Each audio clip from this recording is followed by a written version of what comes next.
கொடூர முகத்துடன் நமக்கு தண்டனை தருவதற்கு எப்படி இந்த உலகத்தில் நம்ம பார்க்கிறோம்.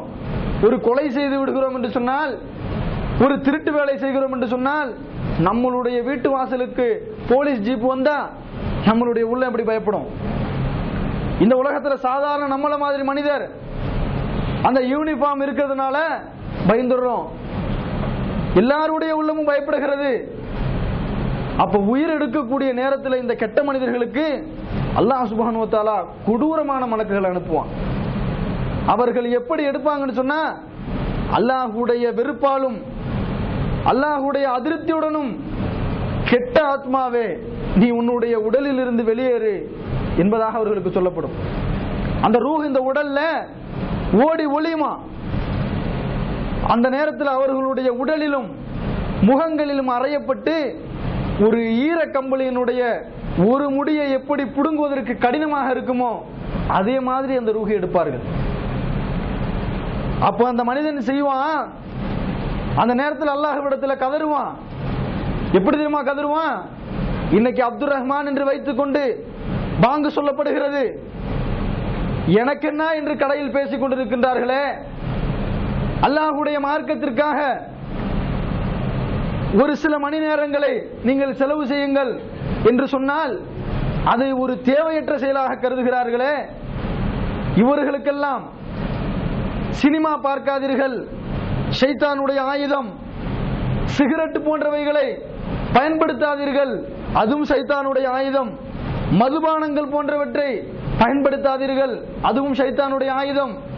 இந்த உலகத்தினுடைய கவர்ச்சியை கண்டு ஏதாவது ஒரு வகையில் வரக்கூடிய பொருளாதாரத்தை விரும்பாதீர்கள், அதுவும் ஷைத்தான் நம்மளை அலங்கரித்து காட்டுகின்றான் என்று நாம் சொல்லும் பொழுது பின்மாறி சொல்கின்றார்களே, அதை ஏதோ பயானில் கேட்டுவிட்டு உதாசீனப்படுத்தி நம்மளுடைய வாழ்க்கை அமைத்துக் கொள்கின்றோமே. இவன் அந்த நேரத்தில் கதறுவான், ஃபயக்கூலு ரப்பி லௌலா அஹ்ஹர்தனி இல்லா அஜ்ஜல்னி கரீபன், இறைவா நீ எனக்கு இன்னும் சிறிது நேரம் சமயம் கொடு, என்னுடைய மொத்த காலத்தையும் உன்னுடைய பாதையில் நான் செலவு செய்துவிட்டு நல்ல ஒரு சாலிகான அடியானாக நான் வந்து விடுகிறேன். எந்த நேரத்தில்? இந்த உலகத்தில் பல முறைகள் அல்லாஹ்வுடைய மார்க்கத்தை பற்றி போதிக்கப்பட்டு, பல முறைகள் கேட்கப்பட்டு, பல முறைகள் எச்சரிக்கை செய்திகளை நாம் காதுகளில் கேட்டு, இவ்வளவுக்கு எல்லாம் செயல்படுத்தாத அந்த மனிதன் கடைசி நேரத்தில், அந்த ரூஹ் எடுக்கப்படக்கூடிய நேரத்தில் அல்லாஹ்விடத்தில் இறங்குகிறான். இந்த இறங்குதலை நம்மள மாதிரி உள்ளவன் இல்ல, இந்த உலகத்தில் இறைவனுக்கே இறைவன் என்று சொன்னானே அந்த ஃபிரௌன் அல்லாஹ்விடத்தில் இந்த பிரார்த்தனையை வச்சான். அந்த மூசா அலைஹிஸ்ஸலாம் எந்த அளவுக்கு பிரச்சாரம் செய்கின்ற பொழுது அப்ப ஏற்றுக்கொள்ளல, செங்கடல்ல மூழ்கடிக்கும் பொழுது இனி நாம மரணித்து விடுவோம், இனி அல்லாஹ்வுடைய மரணத்திலிருந்து தப்ப முடியாது என்று விளங்கியதற்கு பின்னால் இந்த பனு இஸ்ரவேலர்கள் எந்த இறைவனை நம்பிக்கை கொண்டார்களோ அவர்களை நான் நம்பிக்கை கொள்கிறேன். அப்ப சக்கராத்தால நின்னுகிட்டு அல்லாஹ்விடத்துல கேட்கிறான், நீ என்னை இப்ப மன்னிச்சிரு, நான் உன்னை இப்ப ஏத்துக்கிற. இதே மாதிரி தான் இன்றைக்கு பெயர் தாங்கி முஸ்லிம்களாக வாழக்கூடிய அனைவர்களுடைய சூழ்நிலையும் அமையும்.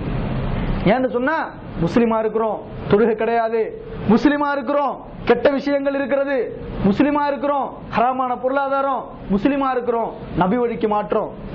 அப்ப முஸ்லிம் என்று சொல்லிக்கொண்டு எல்லா விதமான வேலைகளையும் செய்கின்றவர்கள் அல்லாஹ்விடத்தில் இறங்குவார்கள்.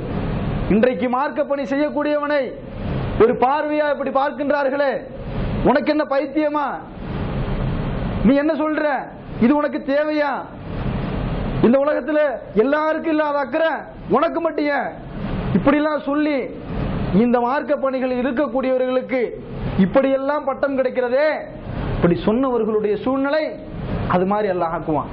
கடைசி நேரத்தில் கையேந்த விட்டுருவான். கையேந்த விட்டு மன்னிப்பு கொடுப்பானா? இப்பதான் உன்னுடைய மன்னிப்பு தேவையா, இதைத்தானடா எல்லாரும் செய்றீங்கன்னு சொல்லி அல்லாஹ் அந்த ரூஹை எடுக்க செய்வான். யாருக்கும் அவருடைய தவணை நிர்ணயிக்கப்பட்டு விட்டால் ஒரு நிமிடம் உண்டாது, ஒரு நிமிடம் பிந்தவும் செய்யாது. நம்மளுடைய நாம நினைச்சுக்கிட்டு இருக்கிறோம் துபாய்க்கு சம்பாதிக்க வந்திருக்கோன்னு, மூத்தாபு வந்திருந்தா நம்ம எத்தனை சகோதரர்களை துபாயில, என் கூட இருந்த சகோதரர் ஒரு ஜும்மால உட்கார்ந்து சாப்பிட்டுட்டு தொழுது எழுதிட்டு போயிருக்கிறோம். சனிக்கிழமை சாயந்தரம் ஒரு 3 மணிக்கெல்லாம் போன் பண்ணி சொல்றாங்க ஆக்சிடென்ட்ல மூட்டா போயிட்டாருன்னு. அப்ப மரணங்கிறத நாம தெளிவா விளங்கிக்கணும். நம்ம சம்பாதிக்க வந்திருக்கிறோம், வீடு கட்ட வந்திருக்கிறோம், பிசினஸ் பண்றதுக்காக கொஞ்சம் பொருளாதாரத்தை சேர்க்க வந்திருக்கோம் கிடையாது. இப்ப எல்லாரும் போறோம், எத்தனை பேர் ஊருக்கு போகணும் யாருக்கு தெரியும்? அப்ப மரணங்கிறது அல்லாஹ் தஆலா எந்த இடத்துல வச்சிருக்கானோ அங்க வச்சு நிச்சயமாக எடுத்து விடுவான். அப்ப இது மாதிரியான ஒரு சந்திப்பை நாம சந்திக்க கூடாது. எப்படி நல்லவர்களை அல்லாஹ் சந்திக்க ஏற்படுத்துகின்றானோ அந்த சந்திப்பை நாம் சந்திக்க வேண்டும். அப்படி சந்திச்சோன்னு சொன்னா அடுத்ததாக அந்த ரூஹ் எடுக்கப்பட்ட பின்னால் இந்த ஜனாசா இருக்கிறதே புலம்பும், என்னை விரைவாக கொண்டு செல்லுங்கள். நபிகள் நாயகம் ஸல்லல்லாஹு அலைஹி வஸல்லம் சொன்னார்கள், நீங்கள் ஜனாசா விழுந்து விட்டால் வெகு சீக்கிரமாக அடக்கம் செய்யுங்கள். சஹாபாக்களுடைய நிலைமை எப்படி இருந்தது சொன்னா செருப்பா வாறுகள் அருந்து போகின்ற அளவுக்கு அந்த ஜனாசாவை எடுத்து செல்லுவார்கள். அதே கெட்டவனாக இருந்து மரணித்திருந்தால் அவனும் புலம்புவான், எங்க என்ன கொண்டு செல்றீங்க கதறுவான். இப்படிப்பட்ட சூழ்நிலை எல்லாம் இருக்க நீங்க ஒரு 2-3 வாரங்களுக்கு முன்னால் நம்மளுடைய உணர்வு பத்திரிகையில் ஒரு செய்தியை பார்த்திருக்கலாம். உறையாறுல ஒரு ஜனாசாவை அடக்கம் செய்வதற்கு தகராறு. அந்த தகராறில் கலந்து கொண்டேன் நானும். ஒருத்தவர் மௌத்தாயிட்டாரு. ஊர்ல இருக்கக்கூடிய இஸ்லாமிய அந்த ஜமாத்தார்கள், பள்ளிவாசலை நிர்வகிக்கக்கூடியவர்கள் சொல்லுகின்றார்கள், மையத்தடக்க குழி வேணா கொடுத்துருவான், தொழுகை எங்க நடத்தக்கூடாது, தெருவுல வச்சு இல்லைன்னா உங்க பள்ளிவாசல்ல வச்சு தொழுதுக்கிடுங்க. அப்ப நாம ஜனாசாவா ஒரு நாளைக்கு இப்படி கடப்போமே, நம்மள அப்துல் காதர் இருப்பாருன்னு கேட்காம ஜனாசா எடுத்தாச்சா அப்படின்னு கேட்பானே, பயம் இருக்கிறதா? எதற்காக தர்க்கம் செய்கிறார்கள்?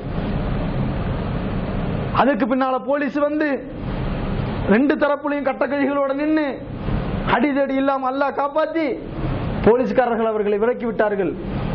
திரும்ப நாம அடக்கம் செஞ்சுட்டு வந்திருக்கிறோம்.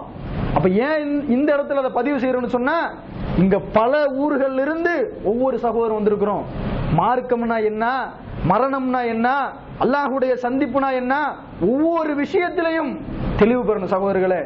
நாம ஜனாசாவை தகராறு பண்ணிட்டு இன்னைக்கு உணர்வுல போட்டு நாம இப்படி பேசுற அளவுக்கு நம்மளுடைய மக்களுடைய நிலைமை இருக்கிறது. மரண பயம் இல்ல, ஜனாசா வீட்டுல தகராறு. பண்பு சகோதரர்களே, நம்ம நல்லவர்களாக இந்த உலகத்துல வாழ்றதுக்கு அல்லாஹ் நம்மளுடைய உள்ளத்தை எல்லா நேரத்திலும் வைக்கணும். அதே மாதிரி இந்த ஜனாசா நல்லவனாக ஆனால் அவன் கபர் அடக்கம் செய்யப்பட்டதற்கு பின்னால் செருப்பு ஓசை, அதாவது அடக்கம் செய்தவர்களுடைய அந்த காலடி ஓசை கேட்கும் வரை அவன் இருப்பான். அந்த காலடி ஓசை கேட்டதற்கு பின்னால் இந்த எடுத்து செல்லப்பட்ட ரூஹு நல்லவனாக இருந்தால் இல்லீன் என்று சொல்லக்கூடிய அந்த நல்லடியார்களுடைய ரூஹை பதிவு செய்யக்கூடிய இடத்தில் பதிவு செய்துவிட்டு நல்ல வரவேற்புடன் அனைத்து வானங்களையும் சந்தித்து அல்லாஹ்விடம் வரவேற்பு பெற்று இந்த ரூஹை அந்த அடியானுடைய உடலில் செலுத்துமாறு அல்லாஹ்விடம் இருந்து அறிவிக்கப்படும்.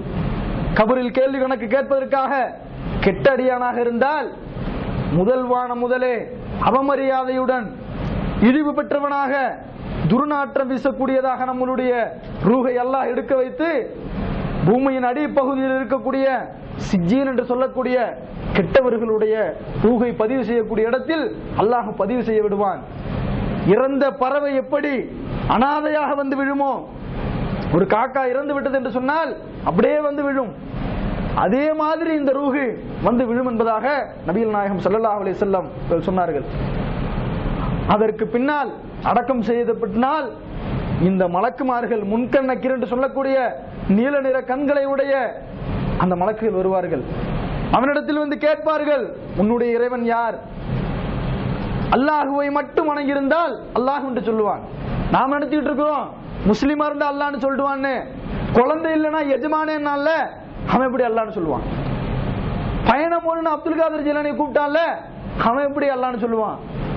வீட்டுல சின்ன நோய் வந்துட்டா பால் கித்தா போட்டு பார்த்தான்ல அவன் எந்த அல்லாஹ்வை சொல்லுவான்? அப்ப அல்லாஹுவை மட்டும் எந்த நேரத்திலும் இணை கற்பிக்காமல் வணங்கியிருந்தால் என்னுடைய ரப்பு இறைவன் அல்லாஹ் என்று சொல்லுவான். என்னுடைய மார்க்கம் என்ன என்று கேட்டால் இஸ்லாத்தை தூய்மையாக பின்பற்றியிருந்தால் என்னுடைய மார்க்கம் இஸ்லாம், என்னுடைய தூதர் முஹம்மது ஸல்லல்லாஹு அலைஹி வஸல்லம். எவ்வாறு தெரிந்து கொண்டாய்? குர்ஆனை படித்தேன், நம்பிக்கை கொண்டேன் என்று அழகான பதில்கள்